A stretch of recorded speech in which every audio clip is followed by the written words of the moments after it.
I'm really excited today to have Michael Schellenberger. He's been on DrPhil, and we were talking about harm reduction, which is a philosophy that believes to avoid deaths from overdoses, that strategies should be implemented to allow drug addicts access to various drugs in a presumably safe way. I'm not so sure that's a really good idea. I don't think Michael does either. Also, under the philosophy, it believes that addicts should be allowed resources, housing, etc., without questions asked about one's sobriety.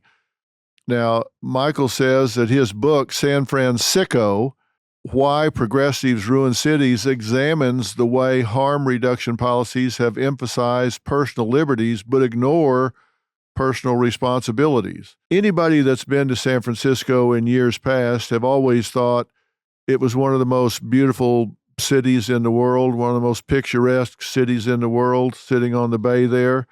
And there are still parts of San Francisco that are beautiful. I'm sure you would agree.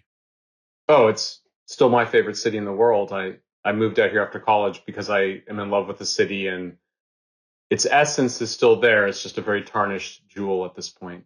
Talk about that just in general. What has happened and why is it so tarnished? Because this has to have been philosophical and systemic from top to bottom and side to side for a city to get in this much trouble in this short a period of time.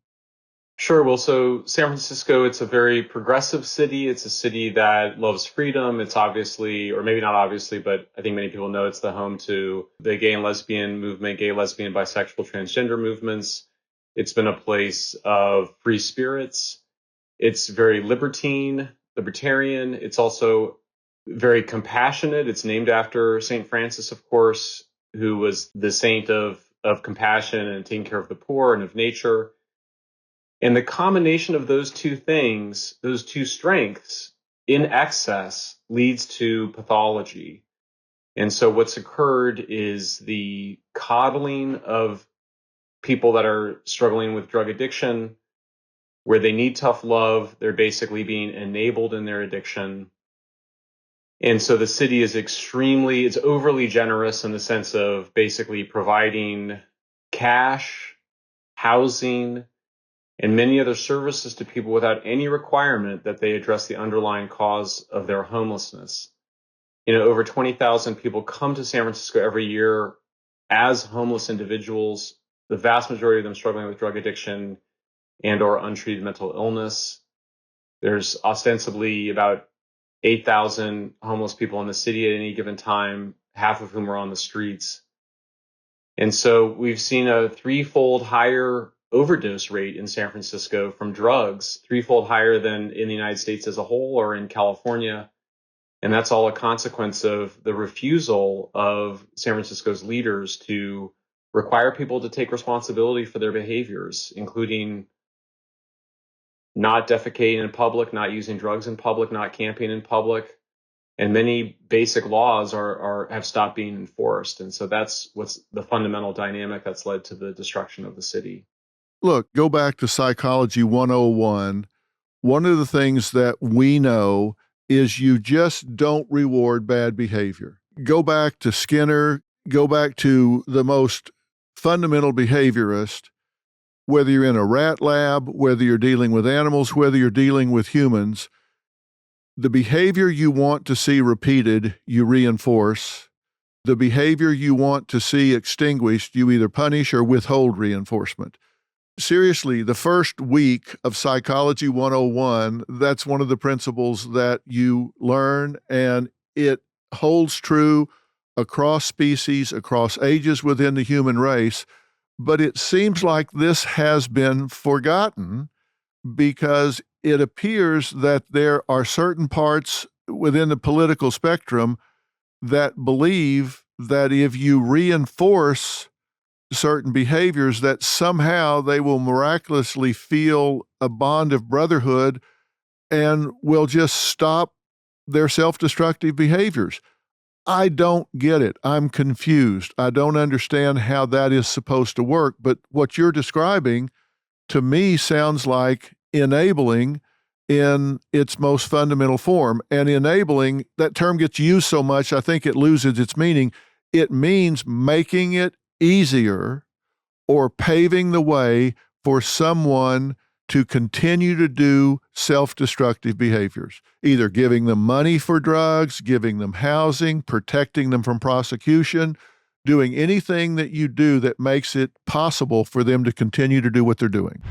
Wendy Murphy is an attorney that specializes in the representation of crime victims, particularly women and children. For more than 15 years, Wendy has served as an adjunct professor of sexual violence law at New England Law, Boston.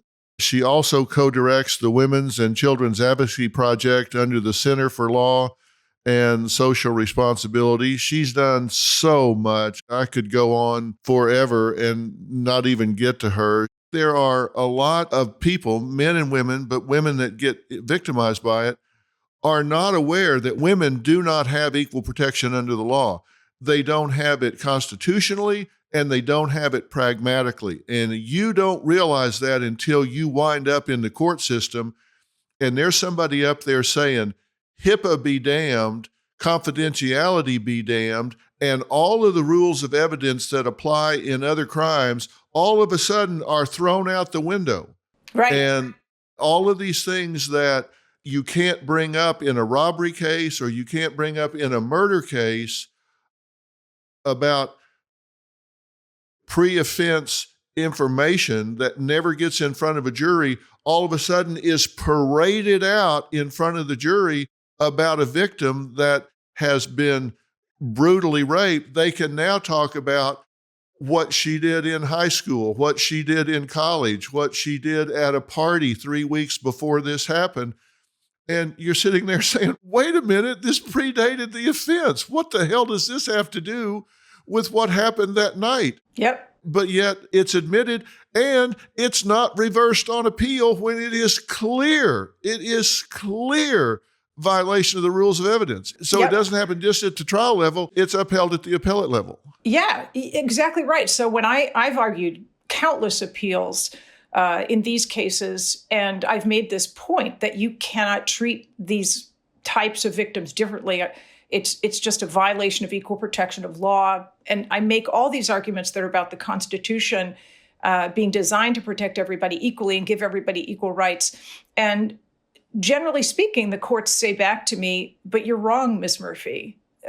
Women aren't entitled to equal treatment and equal protection of law under the Constitution. You need to fix the 14th Amendment and then come back and make that argument to us. And boy, is that a hard pill to swallow, to be in a court of law where there's some sign on the wall that says equal justice under law. And that's just not right. I'll give you a couple of good examples that apply specifically to therapy records that were devastating in cases. And this continues to happen today. One, I was representing a woman who'd been nearly killed by a man who had also brutally raped and killed other women. And she was brave enough to testify against him, and he demanded access to her counseling records that predated this man's brutal assault of her. We fought like hell to stop those records from being turned over, because when she had therapy, she was told by her therapist that was a private session, that what she was saying was confidential, and she needed that promise of confidentiality in order to be open about her feelings and to get better. But the judge basically, and when I challenged the judge who ordered the records turned over, I said, what does this have to do with anything about what happened the night he beat her? Why aren't you ordering her to turn over her grocery receipts if you don't care about relevancy, right? The judge slammed his gavel and said, Ms. Murphy, if you keep talking, I'm going to dismiss the charges and this man will walk free. That's what it came to. So my client started sobbing. She begged me to give him anything he wants. If this man gets out of jail, he's going to kill me. Please just give him my counseling records. So we did. In the records, there was a description of her being sexually abused by her dad when she was a little girl. No one knew about it. Her family didn't know. And of course, what did that man use as evidence during the trial? That she had been sexually abused by her father, and she was now falsely accusing him in order to avenge her childhood experience. She ended up winning the case, but what a price to pay that had to be revealed to the whole world, because the news was covering the case. Her family found out. Everyone learned something that should have been confidential, had nothing to do with the case, was deeply personal to her. And that's a price for justice that we only impose on women, and it's outrageous. Justin Paperny is the co-founder of White Collar Advice. He wrote a book called Lessons from Prison, and there's a lot of insight there. Your background and who you are. You're a felon and an ex-con. Yes.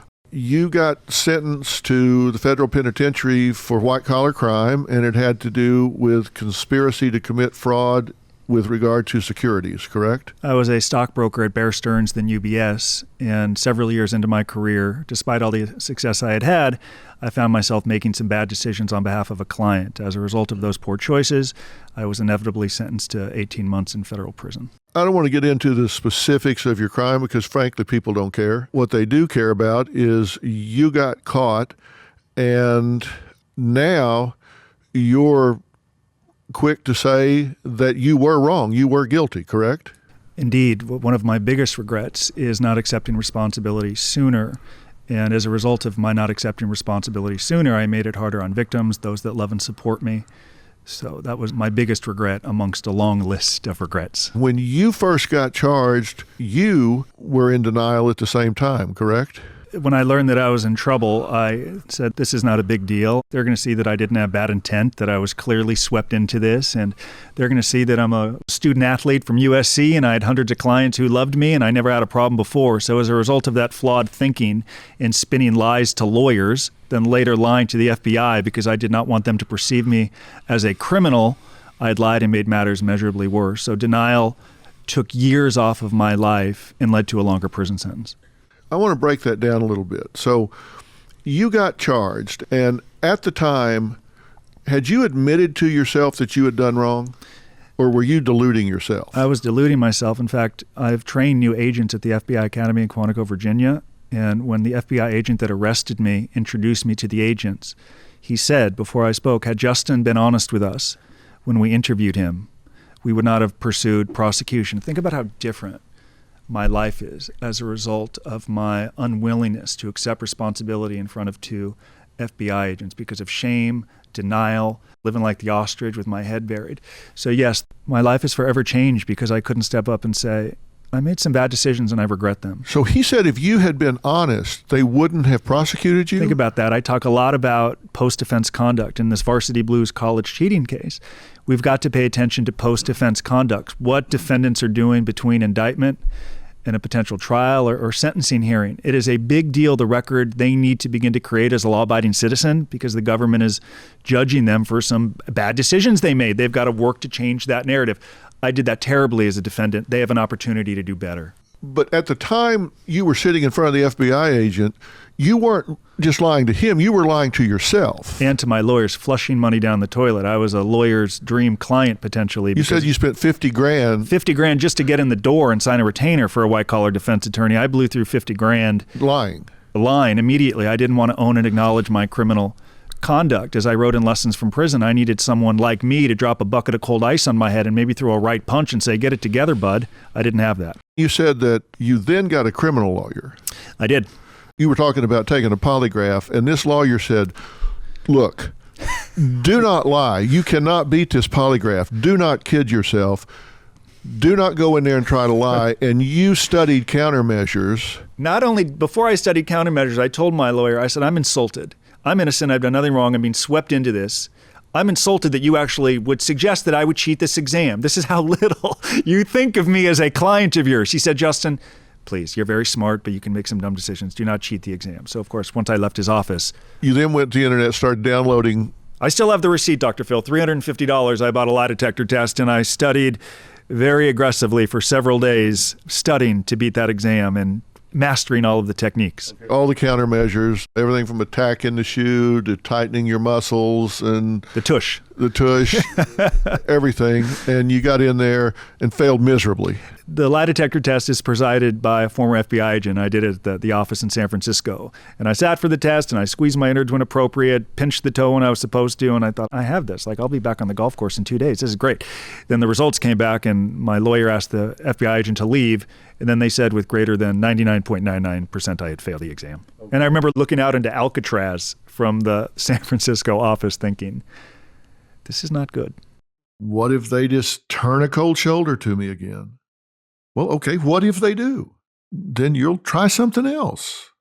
Or maybe you'll eventually have enough and say, that's it, I'm out of here. I'm not going to spend the rest of my life beating my head against the wall. But you will survive.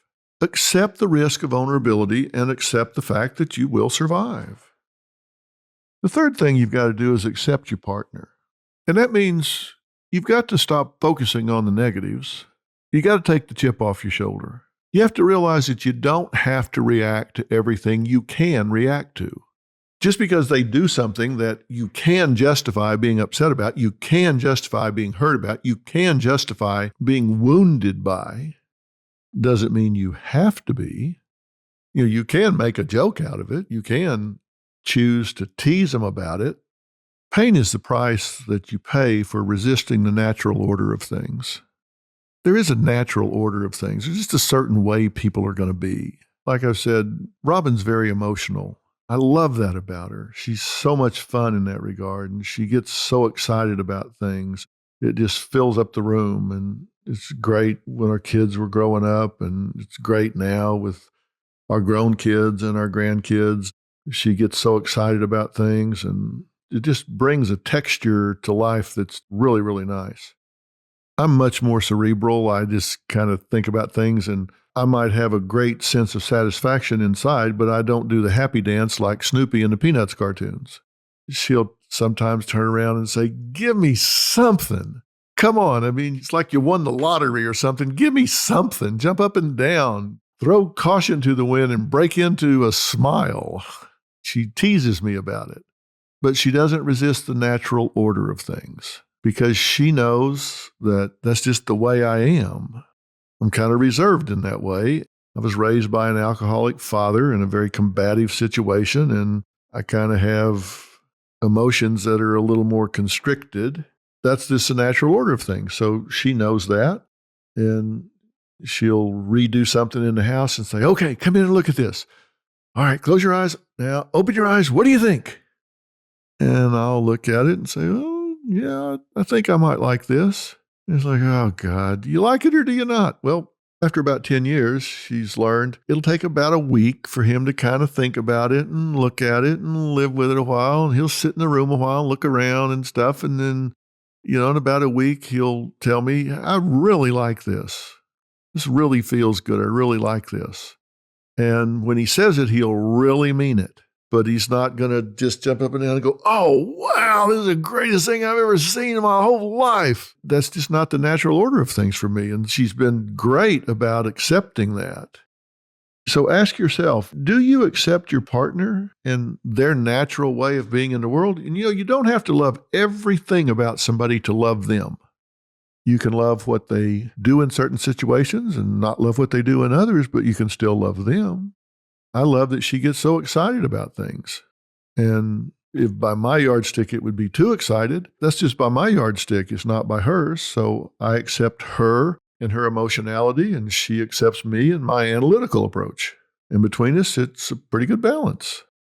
So ask yourself, what can I do to accept my partner and the natural order of things the way they naturally are, instead of criticizing the fact that they aren't the way you are? Because like I said, Robin's very different from me. I don't want her to be just like me. I did not want our kids to grow up with two me's. I wanted them to grow up with a Robin and a Phil. And I certainly didn't want to be married to me. I don't want to be married to somebody that looks at things the way I look at them, thinks about things the way I look at them, reacts to things the way I react to them. How boring would that be if you were married to somebody that thought, felt, acted, reacted exactly the way you do? God, how boring would that be? That'd be terrible. You don't want that. You want them to be different. So accept your partner. Find things about them that you can focus on that are positive.